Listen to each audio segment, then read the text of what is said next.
Welcome our YouTube channel GS with आंसू।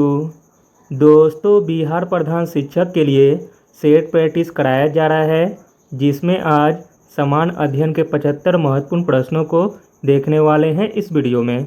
इसमें सारे प्रश्न बहुत ही महत्वपूर्ण दिए गए हैं, जो आपके एग्जाम में आने की पूरी संभावना है। इसलिए वीडियो को लास्ट तक ज़रूर देखें। वीडियो स्टार्ट करने से पहले आप लोगों से एक ही रिक्वेस्ट है, प्लीज़ वीडियो को लाइक एंड शेयर ज़रूर करें। चलिए शुरू करते हैं और आप लोग भी सोचना अपना आंसर क्या हो सकता है। पहला प्रश्न है, संविधान की आत्मा किसे कहते हैं? तो दोस्तों, संविधान की आत्मा कहते हैं प्रस्तावना को। Option number A.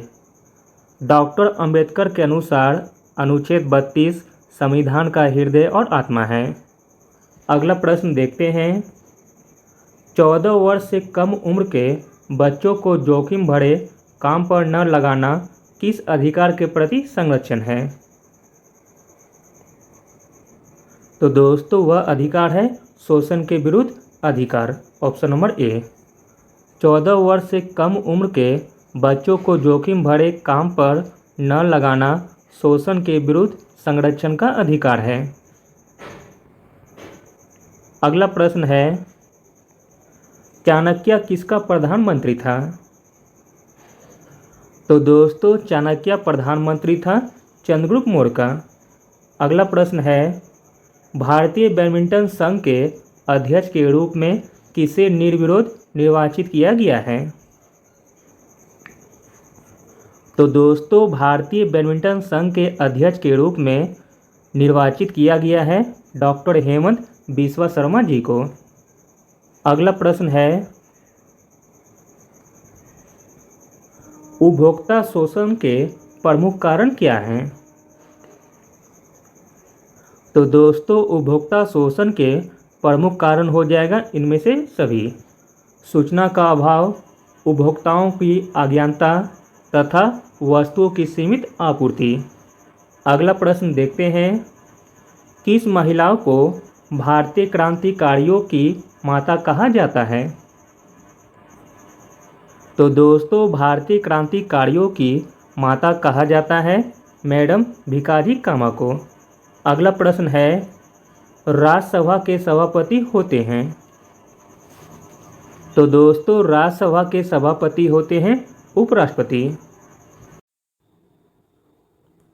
अगला प्रश्न देखते हैं, भारत में मानव अधिकार सुरक्षा अधिनियम कब पारित हुआ?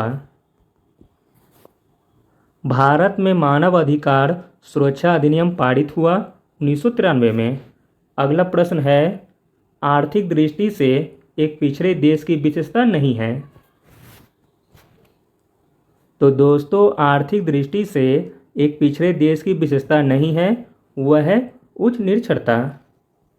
अगला प्रश्न है, रॉयल चैलेंजर्स बेंगलोर यानी कि आरसीबी ने आईपीएल 2022 हेतु किसे अपना कप्तान बनाया है? तो दोस्तों, रॉयल चैलेंजर्स बेंगलोर ने आईपीएल 2022 हेतु अपना कप्तान बनाया है फाफडू प्लेसिस को।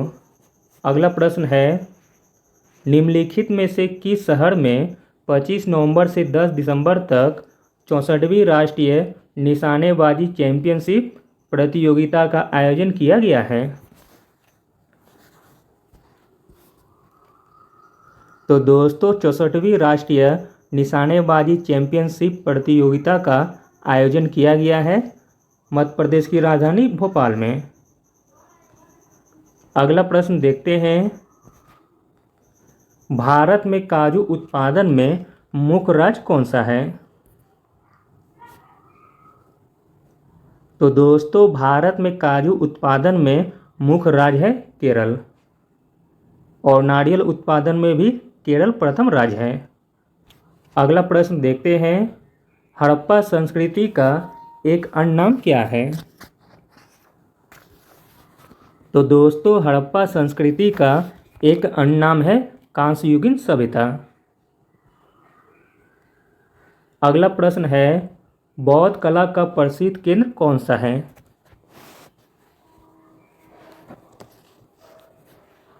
तो दोस्तों बौद्ध कला का प्रसिद्ध केंद्र है Amaravati, option number B. Amaravati स्तूप सातवाहन काल में बनाया गया था। अगला प्रश्न है, महरौली अभिलेख से किस सम्राट के संबंध में जानकारी प्राप्त होती है? तो दोस्तों वह सम्राट का नाम है चंद्रगुप्त द्वितीय। अगला प्रश्न है, वेदांत शब्द का प्रयोग किसके लिए किया गया है? तो दोस्तों वेदांत शब्द का प्रयोग किया गया है उपनिषदों के लिए, ऑप्शन नंबर सी। अगला प्रश्न है, प्रति वर्ष अंतर्राष्ट्रीय साक्षरता दिवस कब मनाया जाता है? प्रति वर्ष अंतर्राष्ट्रीय साक्षरता दिवस मनाया जाता है 8 सितंबर को। अगला प्रश्न है, निम्नलिखित में से कौन सा कथन सही है? तो दोस्तों इसमें सही कथन हो जाएगा ऑप्शन नंबर सी। ऊंचाई महत्वपूर्ण नहीं है, कॉफ़ी के लिए छाया का फैक्टर महत्वपूर्ण है। अगला प्रश्न है, गन्ना की फसल लगभग कितने समय में तैयार की जाती है? तो दोस्तों गन्ना की फसल लगभग 12 माह में तैयार की जाती है। अगला प्रश्न है, निम्नलिखित में से कौन सी फसल रबी की नहीं है? तो दोस्तों मक्का जो रबी की फसल नहीं है, मक्का खरीफ फसल के अंतर्गत आता है। अगला प्रश्न है, भारत का अंतिम राजपूत शासक कौन था? तो दोस्तों भारत का अंतिम राजपूत शासक था पृथ्वीराज चौहान तृतीय। अगला प्रश्न है, निम्नलिखित में से किस शासक ने दासों के रखरखाव के लिए एक अलग विभाग की स्थापना की थी? तो दोस्तों वह शासक का नाम था फिरोज शाह तुगलक। फिरोज शाह तुगलक ने दासों के लिए अलग विभाग की स्थापना की थी। अगला प्रश्न देखते हैं,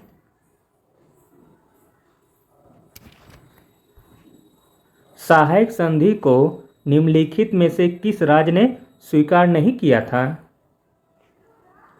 तो दोस्तों सहायक संधि को स्वीकार नहीं किया था मैसूर राज्य ने। अगला प्रश्न है, वह कौन सी घटना थी जिसके बाद महात्मा गांधी ने ब्रिटिश सरकार के विरुद्ध अपना सर्वप्रथम असहयोग आंदोलन प्रारंभ किया था? तो दोस्तों वह घटना थी रॉलेट कानून का। रॉलेट एक्ट के बाद महात्मा गांधी ने सर्वप्रथम असहयोग आंदोलन शुरू किया था। असहयोग आंदोलन 1 अगस्त 1920 को शुरू हुआ था।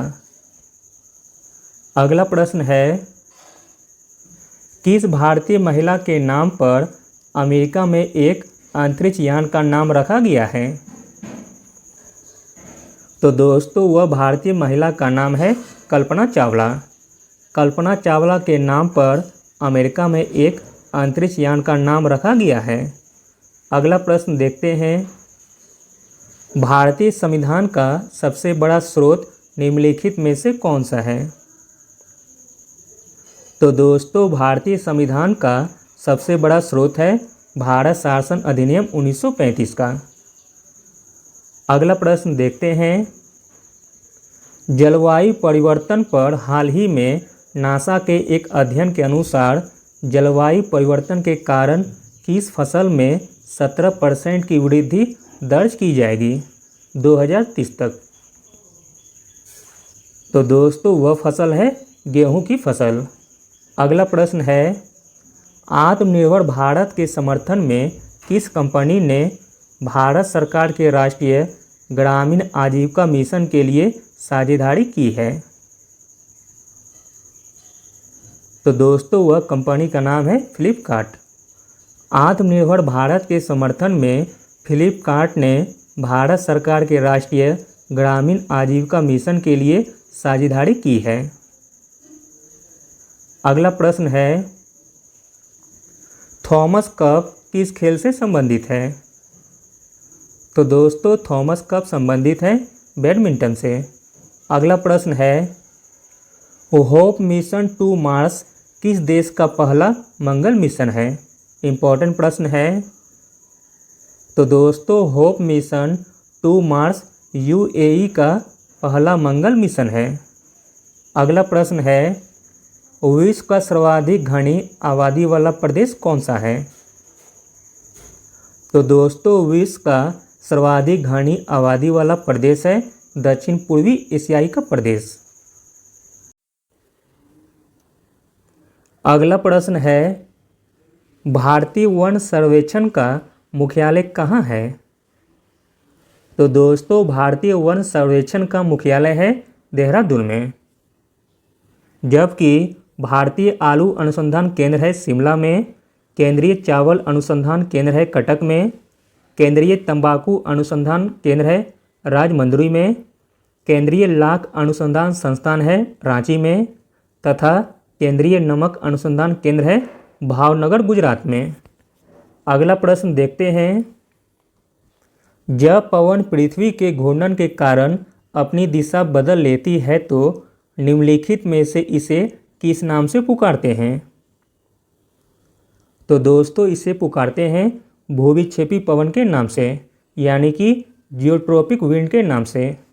अगला प्रश्न है, भूमध्य रेखा पर 1 डिग्री अक्षांश की दूरी होती है। तो दोस्तों भूमध्य रेखा पर 1 डिग्री अक्षांश की दूरी होती है 111 किलोमीटर। अगला प्रश्न देखते हैं, प्लानिंग एंड द पुअर पुस्तक के लेखक कौन हैं? प्लानिंग एंड द पुअर पुस्तक के लेखक हैं B.S. मिन्हास। अगला प्रश्न है, विश्व बैंक जिसे अंतर्राष्ट्रीय पुनर्निर्माण तथा विकास बैंक भी कहते हैं उसका मुख्यालय कहाँ स्थित है? तो दोस्तों विश्व बैंक का मुख्यालय स्थित है वाशिंगटन DC में। अगला प्रश्न है, अंतर्राष्ट्रीय कोर्ट ऑफ जस्टिस में कितने न्यायाधीश होते हैं? तो दोस्तों अंतर्राष्ट्रीय कोर्ट ऑफ जस्टिस में 15 न्यायाधीश होते हैं और इसका मुख्यालय है दी हेग में। अगला प्रश्न है, गीत गोविंद के रचयिता कौन हैं? गीत गोविंद के रचयिता हैं जयदेव। अगला प्रश्न है, खुजराहों के मंदिर किस वंश के राजाओं ने बनवाए थे? तो दोस्तों खुजराहों के मंदिर चंदेल वंश के राजाओं ने बनाए थे। अगला प्रश्न है, शतरंज में पहली भारतीय महिला ग्रैंड मास्टर कौन है? तो दोस्तों शतरंज में पहली भारतीय महिला ग्रैंड मास्टर है S. विजयलक्ष्मी। अगला प्रश्न है, सूफी संप्रदाय का उद्भव हुआ था। तो दोस्तों सूफी संप्रदाय का उद्भव हुआ था इस्लाम से। अगला प्रश्न है, आर्थिक दृष्टि से एक पिछड़े देश की विशेषता है। तो दोस्तों आर्थिक दृष्टि से एक पिछड़े देश की विशेषता है प्रति व्यक्ति निम्न आय, उच्च निरक्षरता, निम्न मृत्यु दर। तो दोस्तों इसका राइट आंसर हो जाएगा ऑप्शन नंबर डी, उपयुक्त सभी। अगला प्रश्न है, वसुंधरा राष्ट्रीय उद्यान किस राज्य में है? तो दोस्तों वसुंधरा राष्ट्रीय उद्यान है गुजरात राज्य में। जबकि गिर नेशनल पार्क भी गुजरात में है, दुधवा नेशनल पार्क उत्तर प्रदेश में है, भद्रा अभयारण्य कर्नाटक में है, सोमेश्वर अभयारण्य भी कर्नाटक में है, बोडोविली अभयारण्य महाराष्ट्र में है तथा अबोहर अभयारण्य पंजाब में है। अगला प्रश्न है, किस देश का झंडा दोहरे त्रिभुज के रूप में है? तो दोस्तों नेपाल देश का झंडा दोहरे त्रिभुज में है। अगला प्रश्न है, अष्टछाप की स्थापना किसके द्वारा की गई थी? तो दोस्तों अष्टछाप की स्थापना की गई थी आचार्य विठलनाथ के द्वारा। अगला प्रश्न है, बिहार से उड़ीसा और झारखंड कब अलग हुआ था? तो दोस्तों बिहार से उड़ीसा अलग हुआ था 1936 में तथा झारखंड अलग हुआ था 2000 ईस्वी में। अगला प्रश्न है, बिहार में 1857 की क्रांति के नेता बाबू कुंवर सिंह का देहांत कब हुआ था? इम्पोर्टेंट प्रश्न है। तो दोस्तों बाबू कुंवर सिंह का देहांत हुआ था 26 अप्रैल 1858 को। अगला प्रश्न है, वहाबी आंदोलन का मुख्य केंद्र था? तो दोस्तों वहाबी आंदोलन का मुख्य केंद्र था पटना में। अगला प्रश्न है, निम्नलिखित में से कौन कर्नाटक संगीत की त्रिमूर्ति में एक है? तो दोस्तों त्यागराज कर्नाटक संगीत के त्रिमूर्ति में से एक हैं। त्यागराज को दक्षिण भारत का महानतम संगीतज्ञ माना जाता है। अगला प्रश्न है, बिहार राज्य के किस जिला का जनसंख्या घनत्व सबसे अधिक है?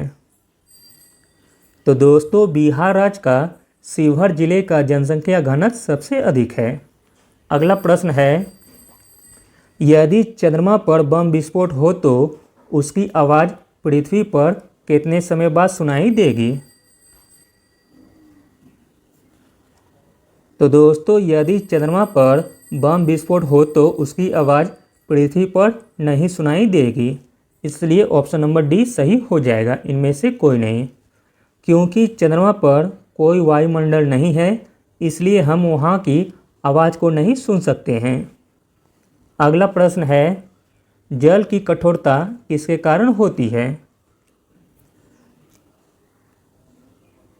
तो दोस्तों जल की कठोरता होती है Ca(SCO3) होल 2 के कारण। जल की अस्थायी कठोरता उबालने से दूर हो जाती है। अगला प्रश्न है, विषुवत रेखा पर कितने घंटे का दिन होता है? तो दोस्तों विषुवत रेखा पर 12 घंटे का दिन होता है। अगला प्रश्न है, पीतल एक मिश्र धातु है जबकि वायु एक। तो दोस्तों पीतल एक मिश्र धातु है जबकि वायु भी मिश्रण है। अगला प्रश्न है, इंसुलिन की कमी के कारण होने वाला रोग कौन सा है? आसान सा प्रश्न है। इंसुलिन की कमी के कारण होने वाला रोग है डायबिटीज।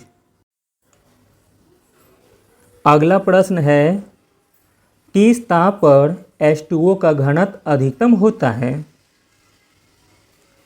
तो दोस्तों H2O का घनत्व अधिकतम होता है 39.2 फ़ारेनहाइट पर। अगला प्रश्न है, निम्नांकित में से कौन स्तनधारी नहीं है?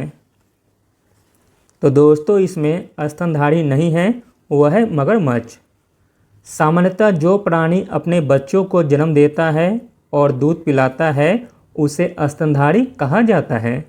अगला प्रश्न है, निम्नलिखित विद्युत चुंबकीय तरंगों में से किसकी तरंगदैर्घ्य अधिकतम होती है? तो दोस्तों तरंगदैर्घ्य अधिकतम होती है अवरक्त किरणों की।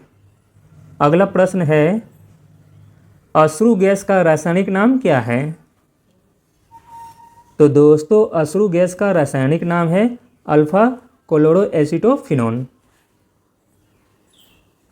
अगला प्रश्न है, यदि किसी लेंस का आधा भाग काले कागज से ढक दिया जाए तो उसके द्वारा उत्पन्न प्रतिबिंब होगा।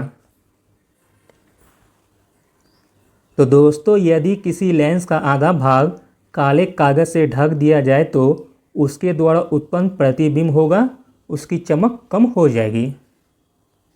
अगला प्रश्न है, निम्नलिखित में से कौन कौन से रंग प्राथमिक रंग की श्रेणी में आते हैं? तो दोस्तों नीला, हरा एवं लाल प्राथमिक रंग हैं, ऑप्शन नंबर ए। अगला प्रश्न है, सूक्ष्मदर्शी का आविष्कार किसने किया था? तो दोस्तों सूक्ष्मदर्शी का आविष्कार किया था जेड जॉनसन ने। अगला प्रश्न है, ब्लू बेबी सिंड्रोम निम्नलिखित में से किसके कारण होता है?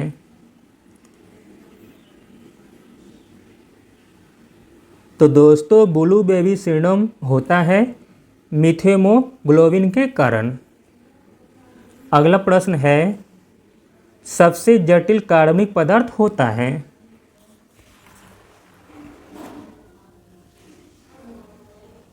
तो दोस्तों सबसे जटिल कार्बनिक पदार्थ होता है प्रोटीन, ऑप्शन नंबर सी। अगला प्रश्न है, साबुन को जल में घोलने पर जल के पृष्ठ तनाव पर क्या प्रभाव पड़ता है? तो दोस्तों साबुन को जल में घोलने पर जल की पृष्ठ तनाव घट जाता है। अगला प्रश्न है, Mg2P2O7 में P की ऑक्सीकरण संख्या कितनी है? तो दोस्तों P की ऑक्सीकरण संख्या है +3। अगला प्रश्न है, नाभिकीय रिएक्टर में न्यूट्रॉन को शोषित करने वाला तत्व कौन सा है? इंपॉर्टेंट प्रश्न है। नाभिकीय रिएक्टर में न्यूट्रॉन को शोषित करने वाला तत्व है कैडमियम। अगला प्रश्न है, एक ट्रांसफार्मर मुख्यतः बदलता है? तो दोस्तों एक ट्रांसफार्मर मुख्यतः बदलता है वोल्टेज को।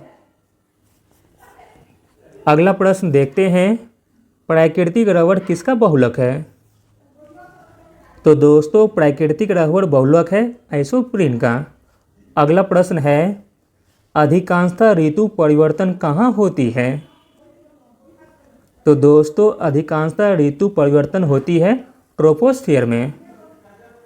अगला प्रश्न है, उच्च स्तर भाषा के स्रोत कोड को पंक्ति दर पंक्ति मशीन कोड में बदल देने वाला अनुवादक प्रोग्राम को क्या कहते हैं? इंपॉर्टेंट प्रश्न है। तो दोस्तों उसे कहते हैं कंपाइलर। उच्च स्तर भाषा के स्रोत को कोड को पंक्ति दर पंक्ति मशीन कोड में बदल देने वाले अनुवादक प्रोग्राम को कंपाइलर कहते हैं। अगला प्रश्न है, यदि लाल फूल को हरे शीशा से में देखें तो वह कैसा दिखता है? तो दोस्तों यदि लाल फूल को हरे शीशे में देखें तो यह दिखता है काला रंग का। अगला प्रश्न है, माइकलसन मोर्ले प्रयोग आधार बना था? तो दोस्तों माइकलसन मोर्ले प्रयोग आधार बना था ईथर परिकल्पना के पतन का। अगला प्रश्न है, एक डायोड। तो दोस्तों एक डायोड केवल एक दिशा में चालन करता है। अगला और अंतिम प्रश्न देखते हैं, डीएनए में प्यूरिन क्षार है? तो दोस्तों डीएनए में प्यूरिन क्षार है एडेनिन व गुआनिन। Thank you.